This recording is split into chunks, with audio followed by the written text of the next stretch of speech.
Greetings, every peoples. This is your cult of personality here, ToonKritic's name, and tunes are the name of my game. Welcome back to Roundtable is Magic, the little podcast where we take a look at episodes from MLP Season 6.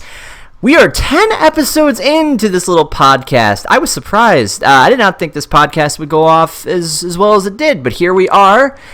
Joining me, as always, as you can see in the picture, we have the lovely Keyframe and Golden Fox. Death to Hippogriffville. I would like to add, death to people who don't get their crap together outside of the fandom. Okay, that works. We also have Voice of Reason. Fly away on my Zephyr. I hate him more than ever. Okay.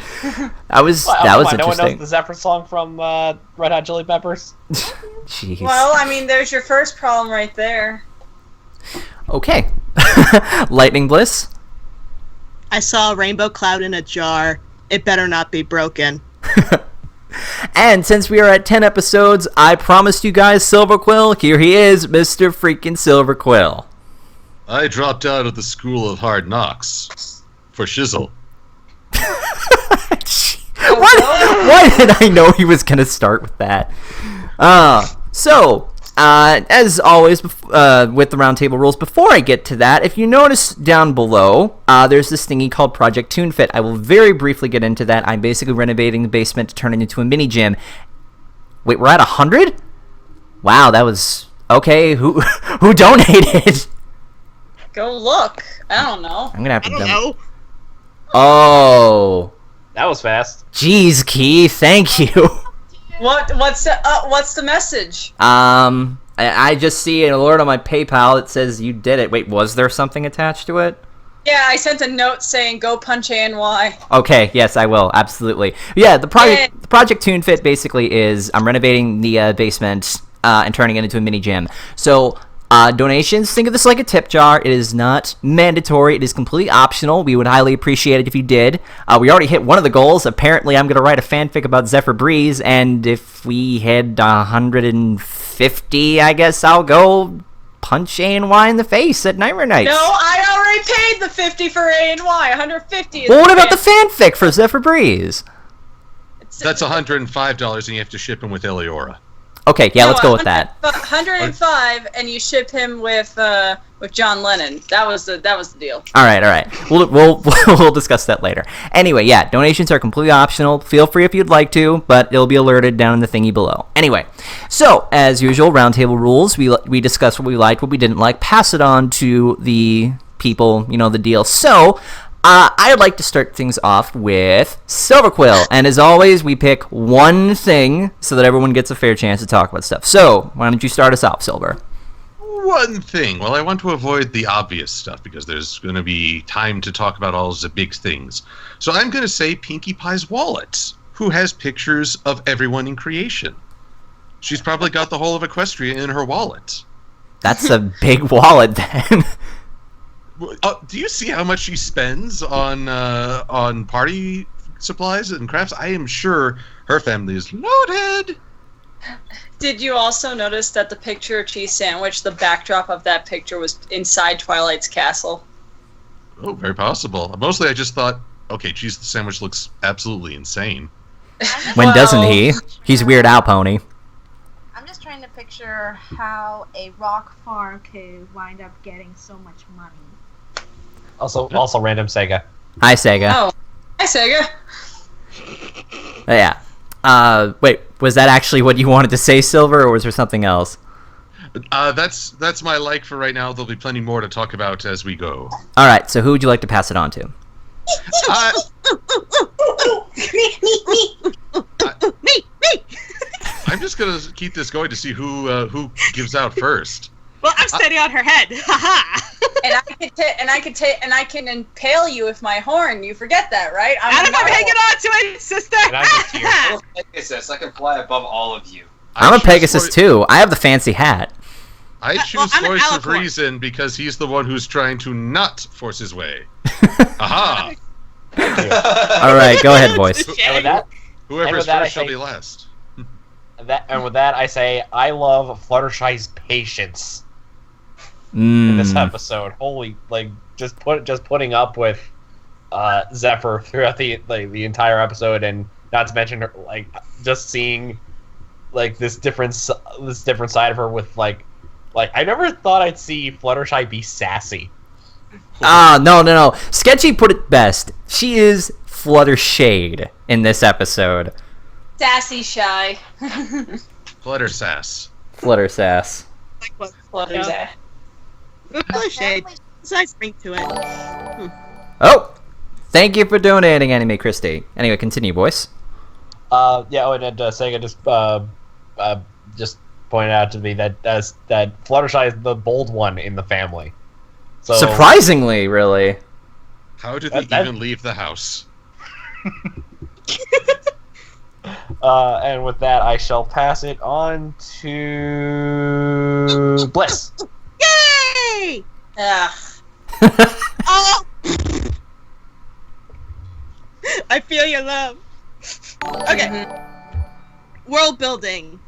I love the when I first saw the episode, I actually missed the first 9 minutes of it because my DVR wouldn't record. So I finally caught up with it, and I'm like, whoa. I have never seen... Well, this is the first time we've seen Fluttershy's home. And, well, surprisingly, it's up in the clouds. I guess I shouldn't be surprised, but I kind of am. But it was really beautiful to look at, you know? It was the Cloudsdale suburbs. It was a really nice place. Her parents must be loaded. Yeah. I mean, I guess we caught that her dad worked in the cloud factory, and her mother, I don't know what her mother does, but she plants flowers. So, maybe her mother likes to be on the ground too. But yeah, I really loved the world building from that retrospect. I just loved the new backgrounds and getting a better understanding of how Cloudsdale homes really look up at the sky. So with that, I will turn it on to Keith. I love Zephyr.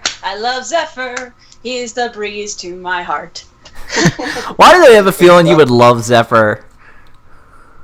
Well, because for one thing, that hair, man. I mean, Okay, that hair looked better on Fluttershy.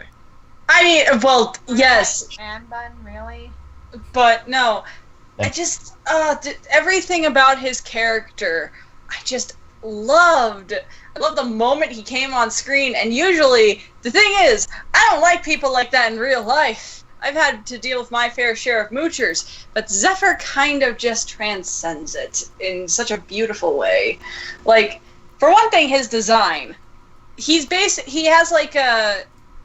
Cheese Sandwich's body with it wasn't Cheese Sandwich's head though. Cheese Sandwich has a different muzzle shape, but I love the fact that he's tall because it's kind of funny when you see what Fluttershy looked like as a kid. She was the lanky kid, and now she's the average-sized pony.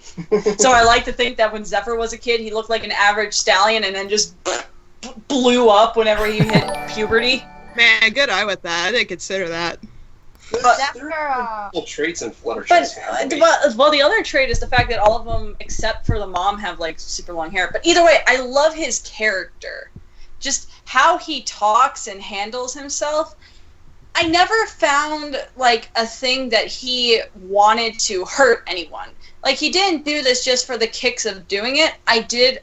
Since the beginning, I felt like there was a reason to why he was being this lazy kind of manipulative thing. And when we saw the ending that he was doing it not out of malice, out of just the fear of failing, I really love that, because that's the thing. I don't like it when characters just do things for the kicks of, oh, I'm lazy, herp the derp. It's just a lot of people's motives behind what they do and why they do that is because they're afraid that if they do try, if they do attempt to do it with all their might, they're going to just fall on their face and fail. And I feel like Zephyr, given the fact that Zephyr said a very specific thing of, what if you give it your all and you still fail?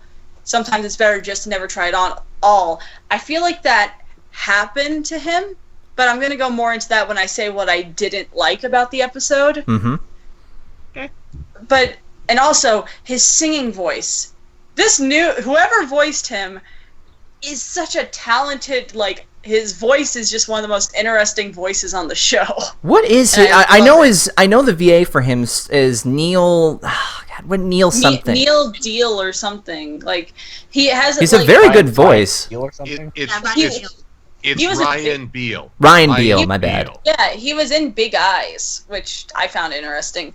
But he's such a great voice. Like he has like this Eddie Murphy style like talking voice. I was thinking a little bit of Chris Rock, personally. Yeah. I was thinking Bobcat Goldthwait. And when he sings, like, he has this little Jack Blackness when he's like, oh, nah. It's just like, oh, my goodness, stop it. I love you too much. And even the way he manipulates people, they're creative and I like it. Especially the scene where he's like, well, I just figured that talking to animals is in the family. Turns out it's not. Jeez. I'm not sure. Yeah, I'm not sure Spike would agree with you. Yeah. But I pass it on to the best person around. I swear to God, if you say British Ninja, I will. Numero uno. Golden Fox. Wow. See, you thought I was going to say British Ninja. But you I just didn't. did. Oh, well, Golden, what do you have to say about the episode? What did you like? Okay, so I gotta remember to find one thing.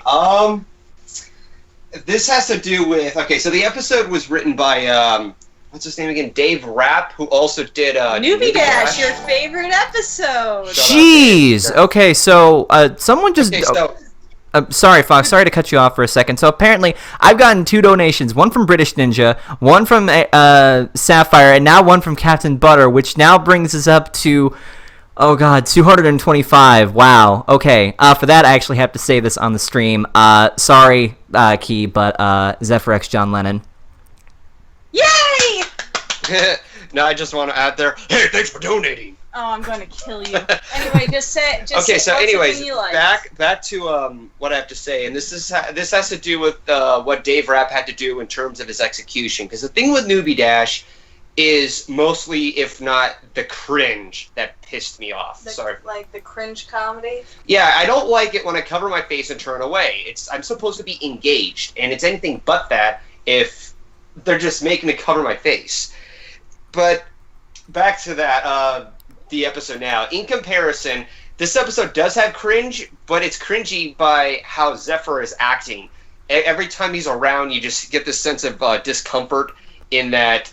some people said that they wanted to punch Zephyr because of how manipulative he is or how the way he acts. I mean, I look at the chat, and oh my god, so many people did not like Zephyr. Like, I understand where they're coming from. He was designed as that, but I like Zephyr. And this is because the kind of cringe that he has was used for the right reasons.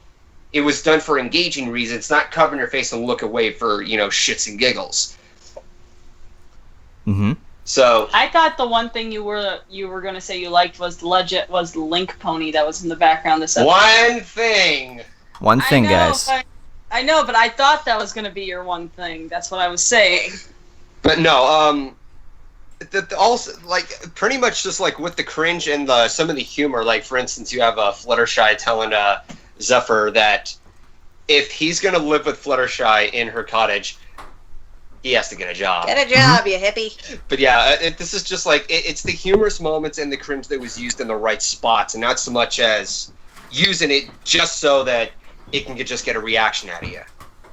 Right. Because when she booped his nose, you realized that was really a subtle hint to "I will break your face." Exactly. So, anyways, now that I've got my part out, I will pass it off to who hasn't gone yet. I don't think I've gone yet. Yeah, Toon hasn't. All right, well, I pass it off to the top hat. Before we get to that, I don't know. I didn't even set a goal for getting like above 200. Jesus. Okay, the goal for getting above 200 is now you have to, okay. Read a clop fic? I don't know. No. Do a cover of Stronger Than You. Okay, I could do that. Alright, I'll give that a shot. And if we hit 300, which I highly doubt, but I know this stream, you never know. If we hit 300, I will do Gangnam Style at BronyCon. Okay. Promise? Promise.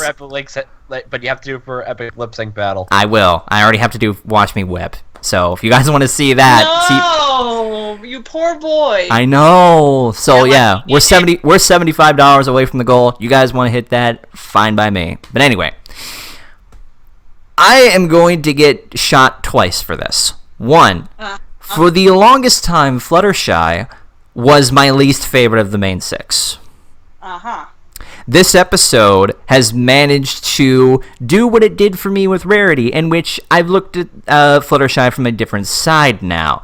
So now she is moved up, and in her place is Pinkie Pie, so that's the other shot. Oh, did someone You say? monster! I know, I know. Shot? There, you. What the? What the? Oh gosh. This is what happens when you let a guy have a voice box right next to him. That's and a true. microphone. Okay. So the big thing that I liked about this episode, and I know we're on a time limit here, so I'll do my best to sum this up.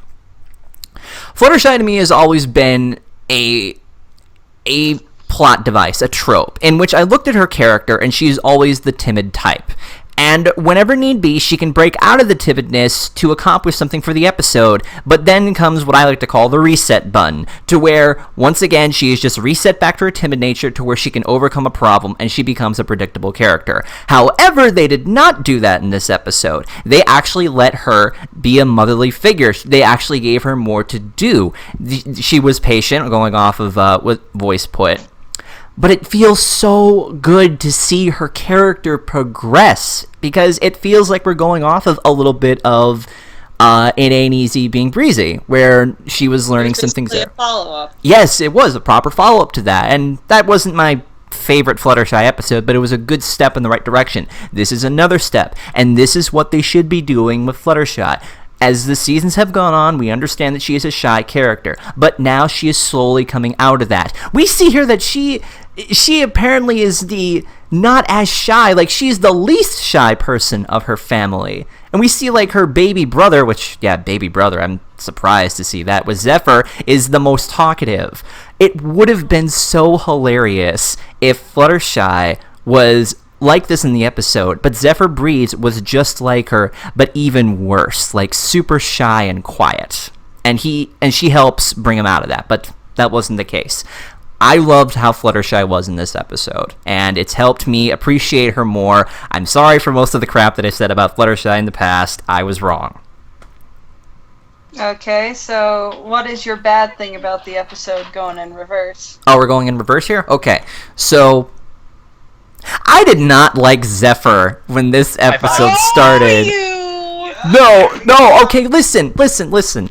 My exact words when I saw this episode, I was waiting for him to show up and just like, oh, I wonder who Zephyr Breeze is. This will probably be interesting. He kicks down the door at like freaking Emperor's New Groove here, and I just stared at him. My exact words, I'm not going to like you, am I? I did not like his attitude through this. Part of me wanted to, but when someone pointed out this to me, like, someone said, oh, Zephyr is just like cartoons, and I'm just like, okay, not quite like that. But I could not. Someone actually compared you to Zephyr? Yes. I didn't know whether to take. Like him. I didn't know whether to take that as a compliment or as an insult, but I think that was an insult. Compliment. Depends on if they like Zephyr. Well, I guess it depends on you, though. The thing I don't like, though, about Zephyr, if you don't like this character and you still don't by the end of this episode, unfortunately, I think a lot of people are going to hate this episode because of that. And that should not be the case, because this was a good episode. Zephyr should not be the main reason why everyone doesn't like this. He was supposed to be made like this. But I could not stand him through this. I really couldn't. And I know that's like a majority thing, but sitting through this episode, one, I'm glad it got his comeuppance at least, but it just... So, if I'm correct, one of the writers for Newbie Dash was in here. I feel like the writer for Newbie Dash wrote the lines for Zephyr. The cringe, just, you could feel the meter rising and rising and rising as he went on. It was so good. It was good, but now that I watched the episode again, I could say that. But first watching, I could not stand him. I literally said out loud at one point, I miss Trixie. and then I had to slap myself for that. I'm just like, no, we are not doing that. Oh my, come on, Toon. He wasn't that bad. Oh no, he wasn't. Now that I've rewatched the episode, he's not that bad. But anyway, I just feel like some fans are gonna hate this episode because of him. They shouldn't, because this was a good episode, and Zephyr should not be the reason you don't like it. So, I think it's a love-hate thing. It's like, I love to hate him. That's just me personally, but yeah. I want to see him in another episode, so I guess that's a good thing. I want to see him work at the spa. That's what I thought they were going for, but now he's a salon guy. I mean, as flamboyant and... No, actually, I'm not going to make that stereotype. Well, no, out. I mean, all the flirting he does with Dash. I mean, Zephyr Dash OTP. Yeah, thank you, Silver. Absolutely not. That is a ship that I will sink myself. I will get on that ship and I will destroy the mast, and then I will blow it up, saying absolutely not over my dead Zephyr Solar body. Dash OT3 for the win. I'm sorry, I'm gonna get shot for this, but Zephyr Dash just gets me so... Zephyr Nash. I said Dash. It makes me very One thing. peeved. That's all I have to say. Pass it on. All I'm saying, dude, is that you just need to brace yourself for Soarin' Breeze. Oh my god. Silver, Yes. Anyway, I pass it on. Okay, since we're going backwards, I pass it back to Fox. British Ninja. You know what? Key, when I see you, when I see you at Nightmare Nights, you're going in the pool. Anyway, what's the thing you didn't like, Golden? The thing I didn't like. God, that's a good question. Let me list away. Well, I think this has to do somewhat with expectations, and it's not really like much of a complaint. So, like, when I heard that Fluttershy had a brother, I thought it was going to go around the lines of... Like a cult? Yeah, like a big mean brother that would explain why Fluttershy is always timid, and that she almost feels a little threatened in areas. But it wasn't like that. And the whole, like, family trait of having the characters be shy and everything, okay, I'm fine with that. So, really, that's just a really small complaint. I don't think the family trait is shy, per se. I think it's just more soft-spoken. Yeah, okay. Because, yeah. I mean, let's face it, that dad can't work at a freaking factory and be a shy super person. shy, soft-spoken person. He probably had to have some authority. Yeah, shyness and soft-spoken they're two different entities, but they're comparable. Anyway, no, that's kind of what I was expecting. It wasn't like that, but I'm not mad about it. It's just that's the one thing, the one dislike thing I can point out. And that's really just like, whatever. Is it now to me? Yeah, now to you. Okay, the thing I didn't like about this episode, as much as the thing is because I love Zephyr, I have this complaint. I feel like the explanation for why he is the way he is, even though I'm glad that they did have that line of, why give it your all if there's the chance that you will fail? Like, I like that because it has enough implication behind it. However, I think maybe if they took out, I'm glad they also went with the rule of 3, but if they took out something else, like at least a few more minutes, I would have liked to see Zephyr say, like, something happening, and he just and something failed, and he just kind of gave up, sort of thing. Like, because the thing is that like Fluttershy said, he is talented and capable. Obviously, he has found his talent or something about him that makes him special because he wasn't a blank flank. That would have been interesting. It would have been interesting if he was an adult blank flank because he keeps doing all this stuff. However, I feel like there should have been a little bit more going into his fear of failure and why that is the reason he doesn't try.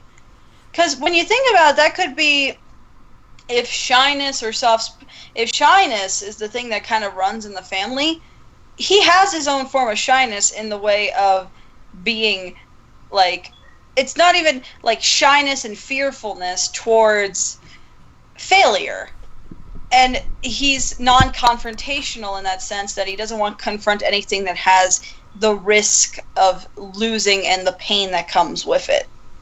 That's why I think he's such an interesting character. However, if there was more explanation why or more showing and not just telling, it would have made the moment where he finally doesn't give up and goes on his own about it, would have made it so much stronger, in my opinion. But I feel like that's just more missed opportunity than anything. Passing it back to Bliss. Okay. I guess I'm kind of going to jump off from what Golden Fox and maybe even Keith said. I don't know. Hear me out. Okay. First off, I really loved the episode. In fact, I actually went back on the same day and rewatched it at least 3 times. I really enjoyed it. But at the same time, I kind of had my own idea of how it would have gone. And I know maybe it's just because we've had too many stories where jealousy was involved and whatnot. But I just kind of liked the idea that maybe Zephyr was kind of the same as Fluttershy, but on an extremely, really jealous and angry part, and that is what made her so timid in the first place. And I like to think that, you know, maybe if she were the Pegasus of the family, but she chose to live on the ground, whereas he wanted to be a Pegasus, but he's not. He's an Earth pony, and he wanted to be a flyer, but he can't. I just kind of liked that concept that he wants something that she has, and that had a horrible grudge between each other, and that's why she never mentioned him in the first place. And I thought that idea kind of would have covered that a little bit more, because she's so scared of this guy because he's jealous of what she has. But, I mean, it's just like the MLP staff to surprise me with their own stories, and I'm always happy with what they come up with, but I guess I wouldn't call this a complaint or something I disliked. It's just, maybe it was just a hopeful thought, but I'm glad they went Sarah out. I mean, in a way, there was that twinge of jealousy. You've seen that, not just with Zephyr, but with, you know, like Big Mac. The fact that they point out sort of like, you know, what would you know? You've literally saved Equestria, sort of thing. Oh, that's a thing I really liked. That didn't strike me as jealousy, however. That struck me as, I can't measure up to you. In a way, that's kind of how it was. Big Mac, I never got the impression that Big Mac is jealous of Applejack. He accepts and celebrates his sister, but at the same time, he realizes, I know I can't match you, and I want to at least be, you know, hero to our sister. And Zephyr, How about a feeling of inadequacy? How about that? Is that an inferiority complex? I don't know. I mean, well, it's kind of based on reality. It's kind of hard to tap Saving the Nation 12 times. I mean, yeah. Sometimes I feel like it's more like partially teeny bit way of an excuse to say, well, there's no reason why I should try, because you did so much already. Nobody's even going to recognize me if I try, so why bother? I know that's a bit of a looking too deep into it, but maybe? Looking too deep on a review podcast? Surely you guys. Well, it's our job to overanalyze anything. I mean, hey, at least we're disagreeing. At least we're not the echo box that everyone proclaims that we are. Normally I don't do that, but I will pass it on to Boise. Well, okay. Only I'm allowed to call him that. Yes, that is true. But Okay, then go on, Boise.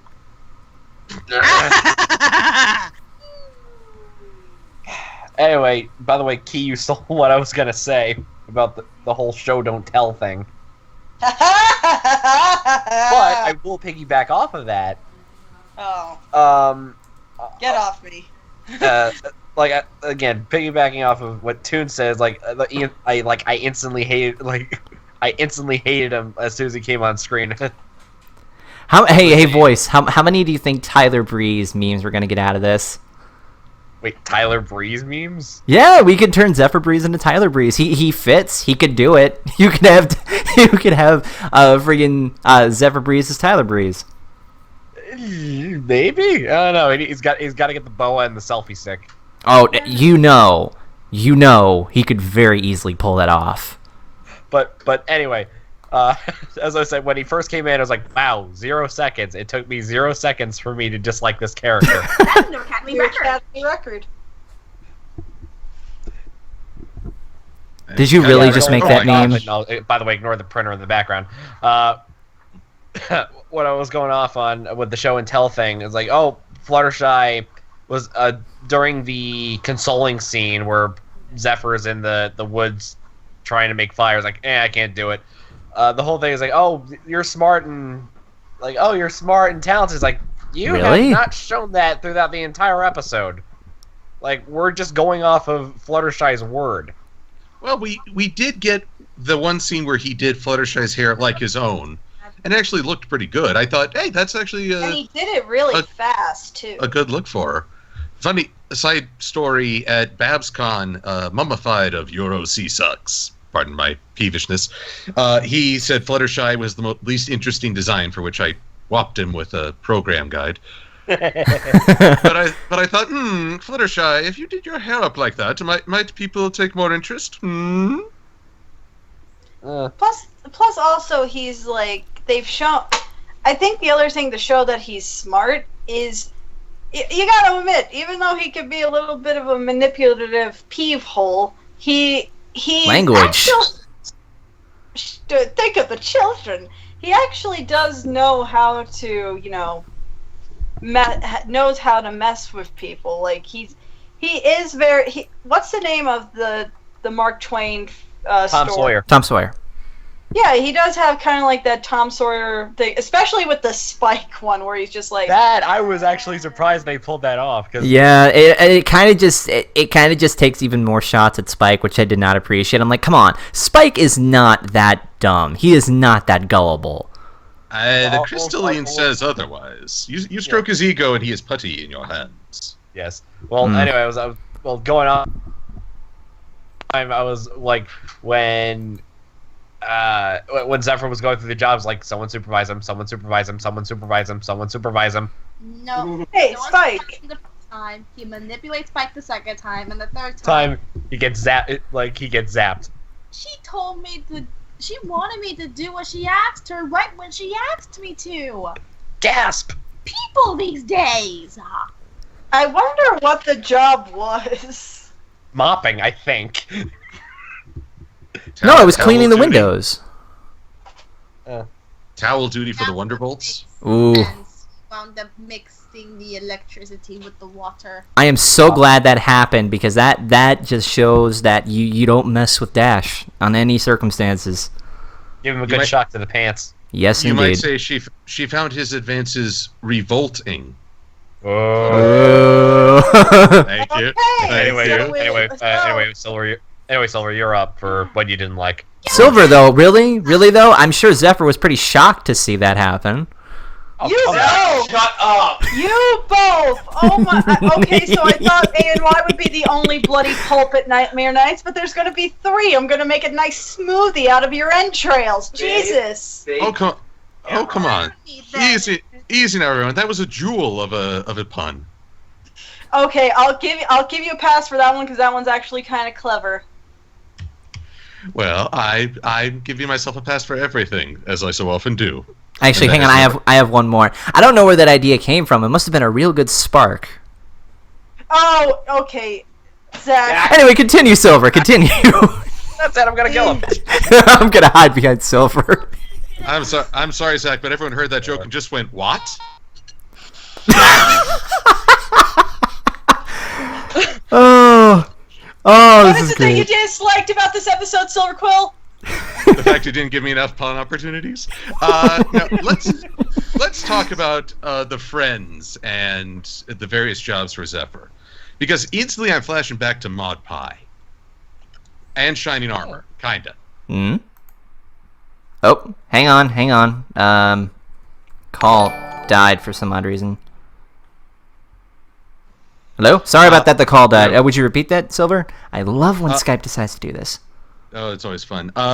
With Shining Armor, he never seems to interact with Twilight's friends. They are in completely separate spheres, which makes him less of a character.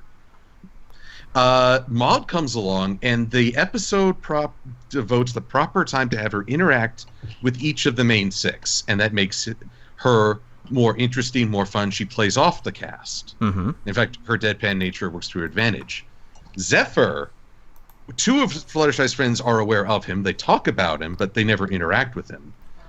And then the others give him a job, but then get away as fast as possible so he can mess it up off screen. So when people say that Zephyr is playing off the main six, I'm thinking, no, it's more that he's setting things up to go wrong, and they're surprised by this. So I feel like, though he's more involved in their lives than Shining Armor, he's not as well integrated as Maud Pie was. Mm. And that's a disappointment. And I'm going to throw this out there. This is a show marketed towards girls. I think it's easier for Maud to integrate with the group because she is Pinkie Pie's sister. Bringing a brother in is a little more awkward. Mm-hmm. Yeah. So, and plus, with all the shipping he's doing towards Dash, it's hard to do that when people are already like, oh, he's romantically interested. Yeah, where's that restraining order? Yeah, I love how people automatically assume that. No, what bothered me is that so many people said, oh, like, Dash didn't like that, so that automatically makes her gay, right? No, it doesn't. It's like... Soren. No, it's like... I'm just saying on that, it's like, oh, it's like if, I don't know... It's like if Josh flirted with me and I'm like, I'm not interested. That doesn't automatically mean I'm a lesbian. Wasn't there, like, somewhat of a connection between Dash and Soren? Yeah, no, I'm just saying, like, just saying, I think it would probably be adorable if, like, here's something for the fanfic writers out there, if when Dash was a little kid, she had a crush on Zephyr, and now she doesn't because, you know, he kind of became a scummy. I get the impression that Zephyr's always had a crush on her, and it's always been a one-way thing. Yeah, that's what I'm thinking. Silver! And that is the noise that the wings make. I thought it was like a boing sound, like a fox. That is Golden's, good sir. Are you talking about the Super Mario Spring? Yes. That is Golden's sound effect, good sir. No, that's just like... It's wow. Yeah, it's and the sound like at the same time. I'm gonna throw this. I love how we're going into a debate about which sound sounds like what. Which sound does the wing boner make? Tell us in the comment. There's your question. There's your question for the people who are watching the stream on YouTube. What sound does a wing boner make? Tell us in the comments below exactly like what that what that onomatopoeia sounds like is spelt like, and if you also made it this far, type in Zephyr Dash in the chat. No. In springtime, the only ring time. Oh dear. But yeah, Silver, was there anything else you wanted to add? Basically that Zephyr is kind of the median between introduction of a sibling. I don't blame the show for not mentioning him beforehand. If anything, his attitude made it clear why Fluttershy did not speak of him often. Mm-hmm. But you have Shining Armor, who came out of nowhere and is still not really almost acknowledged Twilight's friends. And then there's Maud, who is able to blend so well with any of Pinkie's friends. That makes sense. And then there's Zephyr, who pisses off all of Fluttershy's friends. Now we need Dash to be the sad only child of the group. She has Scootaloo. Adoption doesn't count? Oh, baloney. Well, I'm willing to bet that Hasbro is not allowing it because... or Rainbow Dash is going to have a child. Not Rainbow Dash having a child. Rainbow Dash is having a child? What? No, Rainbow Dash. Okay, we went from... How about the Wonderbolts? Well, okay, I knew those co-ed locker rooms would be trouble, but really. Oh. Anyway. Yeah. Oh, sorry, got one more. There we go. Rule of 3. Yes, indeed. All right, so Rules were made to be broken. So now we come to the end of this, where we discuss the ranking of this episode. So, where is? Oh crud! Hang on, voice. Would you mind relinking it real quick? Yeah, give me 1 sec. I am going to. I think our consensus for best episode has been either the Saddle Row review or the Heartwarming Tale. What about Gone? That's gone down since Heartwarming Tale, and that has come out. So, I would personally place this episode at number 2. I view it higher as Saddle Row and Review, but not as good as Heartwarming. Definitely number 2 for me. Looks like the Chrysalers getting knocked down to 3rd. I'm gonna put this I'm at. trying to look at my ranking because I don't remember what it was, and my phone's telling me, sorry, unable to open the file this time. Oh yeah, because it's Google Sheets. Yeah, Yeah. I'm putting Thanks, this at number Google. 2. I really enjoyed this episode, and this is rare that a Fluttershy episode gets up so high. So, Okay.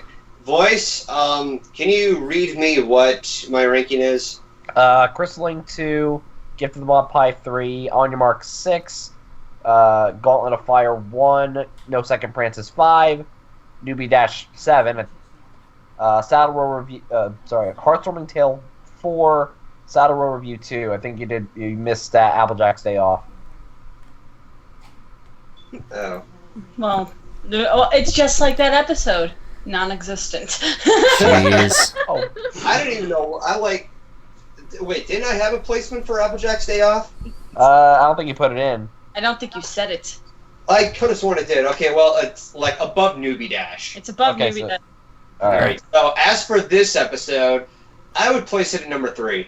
Okay, that seems fair. I would. Saddle Row Review to number 1. I love that episode. Okay, I put it at number 6. Below Gauntlet of Jeez. Fire, and above Newbie Dash. Okay. Bliss. Number 2. Okay. Silver, where would you put this, and what is your favorite episode of the season so far? Well, let's see. One, I don't apparently have editing permissions on this yeah, PowerPoint. Send me a request. Just send me a request. Just send Sega a request. Send email. So you basically, I can't do sheet, but Yeah, just send her. How about just type down in the chat what it is, and we'll put it in later. okay, that's Toon's way of saying Silver, stop trying to be funny. Or I'll put it in. The key word there is trying. Oh no, Silver's a funny guy. No, he's as funny as Applejack's Day Off. Aw. Ouch. Oh, come Funny, I was gonna say on. not as funny as On Your Marks. I'll have you know that Mr. Cake getting pulverized by both biceps was quite hilarious in my eyes. But anyway, on to this episode, which I would put as the 3rd best of this season. Mi numero uno would be Gauntlet of Fire, Interesting. followed by the Saddle Row Review. A lot of people seem to like Saddle Row Review. Saddle Row Review. It's very authentic. It wants pictures of Spider-Man. Yes, indeed. It wants pictures of Spider-Man. It showed the best of everybody. Everyone had a moment. It's about lemons. And apparently, Pulp Fiction is canon in the Pony universe. All right. So, Because the Pulp Fiction characters were in the diner. All right. Bonafide versions of Samuel L. Jackson and John Travolta. Oh, I thought it was a Tim Roth guy. Guys, if we may. Yes. All right, so we are at the end of this lovely stream. God, I can't even speak right today. Thank you guys. Wait, there's one more thing I need to point out. What? Oh, the Link Pony. Yes, of course, the Link Pony. Okay, Well, do you know how many broken pots there are in Ponyville now? The Vandal. Well, no, it's not that. Fluttershy did Dr. Wolf's little breathing exercise thingy. But that was Cadence's first. Let's be fair here. Well, shush. It's Fluttershy, so we automatically have to make it Dr. Wolf. Oh, snap, girlfriend, you shushing me? Oh. Oh, boy. You want to go, bro? Guys. Look as tall as you, Silver. Yeah, do like they do on the Discovery. And she's got a horn. You know, she's armed. Fox, muzzle your woman for a second. Anyway. Okay. And I resent that. Absolutely no pony is armed. Oh, she's Argo, right? Or hoot. All right, so thank you guys for coming out to this. This has been a lot of fun. Silver, thank you for taking time out to be a part of this. Thank you for having me. Let us continue the shippage. As always, please follow us on our Twitters to keep updates when this happens. Mine, where you will see when this happens. We do this every Sunday at 5 p.m. Central. We've not actually figured out who the next guest is for the I think the mid-season finale. Yeah, mid-season finale. We'll figure that out when we get to it. Send keyframe money at sendkeyframemoney.com, or you can give keyframe money. Every dollar you give means another dollar added to my PayPal. Or you could put it towards actually no, I will very briefly plug this. I know that Secret Dreamer has started a GoFundMe for gas money and stuff, so I'm going to plug that and put that in the description. I figure I didn't get the chance to before, so I'm going to do that there. Speaking of money, actually, I do have a legit thing to plug, though. Okay. And it's a very important thing. I just need to grab the link for it. To explain, my friend Lauren, who people know as the Abby Roadie on DeviantArt and stuff, she is going to be the animation supervisor for this animated short film called Chloe, an Orphan Story. And it's done by this wonderful group of people called Spectrum Laboratories, working with a foundation called Artists with Autism, which is basically giving the chance for teenagers and children with mental developmental disorders, mainly people on the autism spectrum, to work and collaborate with industry professionals so they can do stuff like make music and films and act and all this stuff. And this will be their first animated short film. And they're doing this Indiegogo to help not only pay for the professionals that will be collaborating with these artists, but pay the artists themselves like they would as if they would be in a professional setting. Mm-hmm. And it's such a wonderful, to me, it's a wonderful thing that they're doing. And it's a flexible funding campaign on Indiegogo. So all the money that you send, even if it doesn't hit the goal, they will receive. However, any little bit helps, and I will be putting up a video talking about it on my channel later today. And it just means a lot to me because when I used to live in Indiana, I used to do work with classrooms of special ed classes, and I would do creative classes with these kids, and they had so much creative potential inside of them. They have such bursting imaginations, and being able to channel it out into something so constructive and creative, like writing a book or creating a character or coming up with a song, it's such a good thing for them.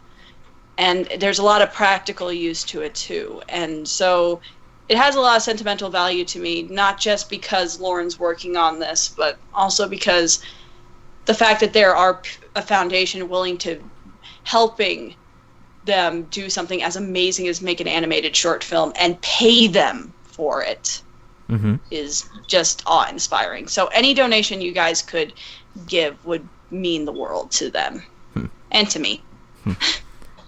I will definitely put that in the description as well. Thank you to guys for donating during this stream. It means a lot. If you would like to follow, I have gaming streams on Tuesdays and Fridays, so if you'd like to see that, please give a watch below so you can be notified when this stream starts for Roundtable is Magic in the future and other things I decide to do on here. I think we've about wrapped up things nicely. I think this was a very fun podcast. So thank you guys for who came out. Also, if you're still watching this live on YouTube, write beauty school dropout in the comment section. All right, I actually like that. I think that was. I wonder if anybody has put up a beauty school dropout song for. I was about to say song for Zephyr. I don't know. Anyway, yeah. Thank you guys for watching. His own hair, he messes other ponies' hair. Thank you guys for watching. We'll see you guys in the next stream.